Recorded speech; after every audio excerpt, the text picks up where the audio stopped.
இனி summer holidays கண்ணு கால் GT ஹாலிடேஸ்க்கு பண்ணு. GT Holidays, South India's #1 travel brand. Tihar கைதியின் முக்கிய வாக்குமூலம். பொறியில் சிக்கிய 10 தமிழக அமைச்சர்கள், டாப் IAS அதிகாரிகளுக்கு குறி. DMKக்கு எதிராக டெல்லி சீக்ரெட் மூவ். அடுத்தடுத்து நடக்க போகும் சம்பவம். திமுக அரசுக்கு எதிராக சில சீக்ரெட் மூவ்களை நகர்த்தி கொண்டிருக்கிறது டெல்லி. அதற்கான சிக்னல்கள் நாடாளுமன்ற கூட்டத்தொடர் முடிந்ததும் எரிய தொடங்கும் என்கின்றனர் டெல்லி சோர்ஸ்கள். இது குறித்து மேலும் விசாரித்த போது திமுக அதிமுக இரண்டையும் பலகீனப்படுத்துவதுதான் டெல்லியின் நீண்டகால திட்டம். ஆட்சியில் திமுக இருப்பதால் அதன் மீது கூடுதல் கவனம் செலுத்துகின்றனர். 2026 சட்டமன்ற தேர்தலின் போது இந்த கட்சிகள் மக்களின் அதிருப்தியை அதிகம் சம்பாதித்திருக்க வேண்டும் என விரும்புவதால் இப்போதிலிருந்தே மெல்ல மெல்ல தாக்குதலை தொடங்க வேண்டும் என திட்டமிட்டிருக்கின்றனர். அதுவும் ஆட்சியில் திமுக இருப்பதால் டெல்லியின் முதல் சாய்ஸ் திமுக தான். அதன்படி திமுக குடும்பத்தினர் மற்றும் 10க்கும் மேற்பட்ட அமைச்சர்கள் ஆகியோருக்கு எதிராக தனித்தனி கோப்புகள் எப்போதோ தயாரிக்கப்பட்டு பராமரித்து வருகிறது மத்திய உள்துறை. புதிதாக ஆதாரங்களை சேகரிக்க வேண்டிய அவசியம் இல்லை. ஏற்கனவே சேகரித்துள்ள ஆதாரங்களே போதுமானதுதான். தற்போது திமுக அரசுக்கு நெருக்கமான யோசனை சொல்கிற IAS அதிகாரிகளை மத்திய மோடி அரசு உளவு பார்த்து வருகிறது. அவர்கள் பற்றிய ரகசியங்களை டெல்லியில் மத்திய அரசுக்கு நெருக்கமாக இருக்கும் தமிழக கேடர் IAS அதிகாரிகள் மேலிடத்துக்கு தெரியப்படுத்திக் கொண்டிருக்கிறார்கள். முதல்வர் ஸ்டாலினுக்கும் அமைச்சர் உதயநிதிக்கும் நெருக்கமாக இருக்கும் IAS மற்றும் IPS அதிகாரிகளுக்கு எதிராக கோப்புகள் டெல்லியில் உருவாகிறது. அதன் மூலம் அதிகாரிகள் தங்கள் கட்டுப்பாட்டுக்குள் கொண்டு வந்து திமுக அரசுக்கு எதிராக தாக்குதல் தொடுப்பதுதான் டெல்லியின் திட்டம் என்று விவரிக்கின்றனர். IAS அதிகாரிகளை வளைப்பது என்று விவரிக்கின்றனர். IAS அதிகாரிகளை வளைப்பது மட்டுமல்லாமல் திமுக ஆட்சியில் முக்கிய பங்குகளின் நியமன பின்னணிகளும் கண்காணிக்கப்படுகிறது.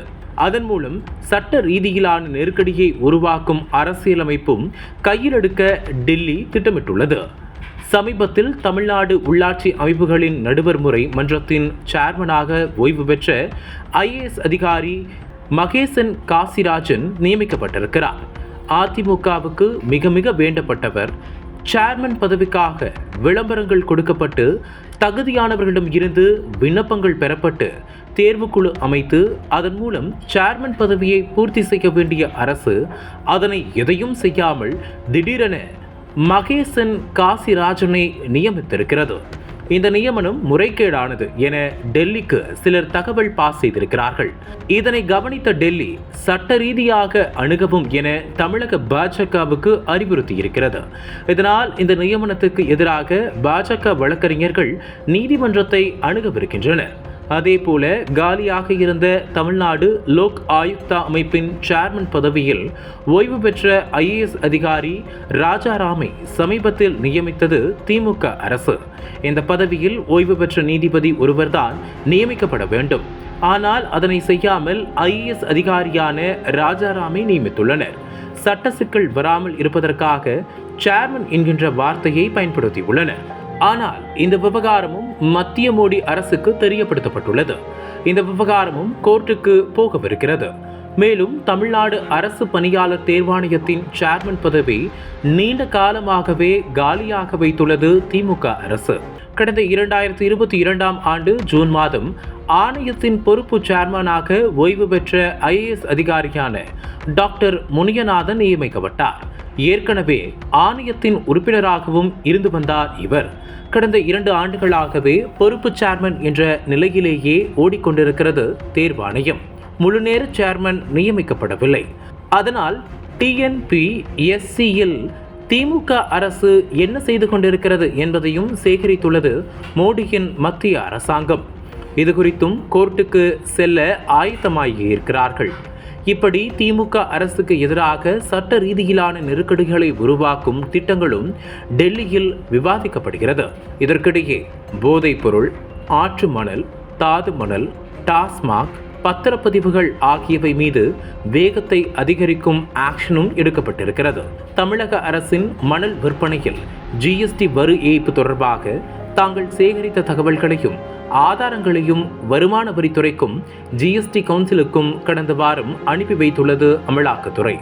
டெல்லி மேலிடத்தின் உத்தரவு கிடைத்ததும் பல்வேறு இடங்களில் அதிரடி ரெய்டு நடத்துவதற்கு வருமான வரித்துறை அதிகாரிகள் ஆலோசித்து வருகிறார்கள். மணல் விவகாரம் இப்படி இருக்க, போதைப் பொருள் கடத்தலில் கைதாகி திகார் சிறையில் இருக்கும் குற்றவாளிகள் கொடுத்துள்ள வாக்குமூலம் போதைப் பொருள் கடத்தலில் குருவிகள் வழியாக வெளிநாடுகளுக்கு சென்றுள்ள சட்டவிரோத பண பரிமாற்றம் குறித்து திரட்டப்பட்ட ஆதாரங்களையும் வைத்து ஆள்வோர்களுக்கு எதிராக சிலந்தி வலை பின்னப்படுகிறது. விரைவில் நீதிமன்றத்தின் மூலமாக தமிழகத்தில் சில அதிர்வலைகளை ஏற்படுத்தவும் மத்திய அரசின் விசாரணை அமைப்புகள் திட்டமிடுவதாக டெல்லியிலிருந்து கிடைக்கும் தகவல்கள் கூறுகின்றன. நாடாளுமன்ற கூட்டத்தொடர் முடிந்ததும் தமிழகத்தில் பல அதிரடிகளை அரங்கேற்ற தயாராகி வருகிறது பிரதமர் மோடியின் மத்திய அரசு என்கின்ற சீக்ரெட் ரேகை டெல்லியில் பரவியுள்ளன.